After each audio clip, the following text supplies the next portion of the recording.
Channel को subscribe करें, साथ ही साइड में घंटी के चिन्ह को भी जरूर दबाएं।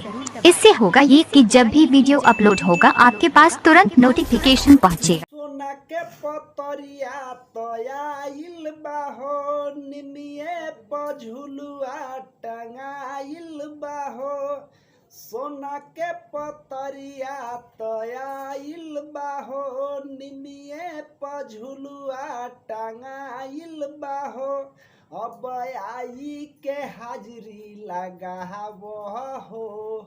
अरे कावना बने बाड़ुए कोइलर मैया के जहागाव हो।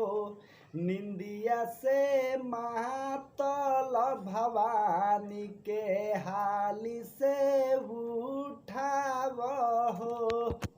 भोर के किरनिया स्वागत में आइल भइल पूरब ओरी लाली हो। देवता गगनवा से फूल बरसावे करे जाए कार से रावाली हो।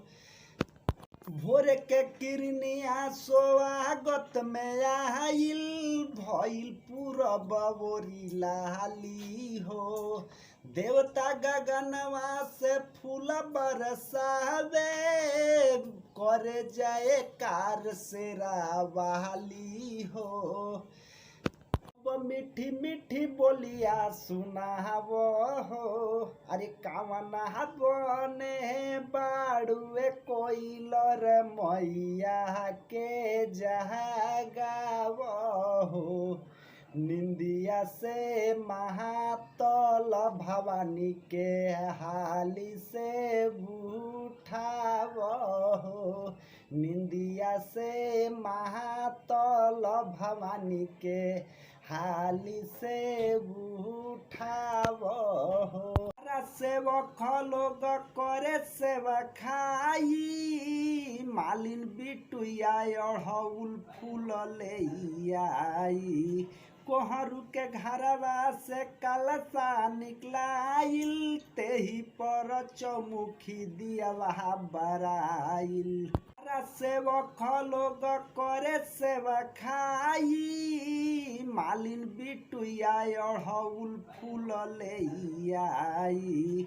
कोहरू के घरवा से कलसा निकलाइल तेही पर चौमुखी दिया बराइल।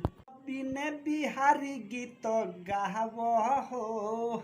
कावना बने बाड़ुए कोइलर मैया के जहागाव हो। निंदिया से महातल भवानी के हाली से उठाव हो।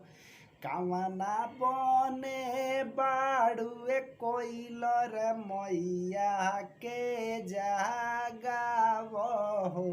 निंदिया से महातल भवानी के हाली से उठाव हो।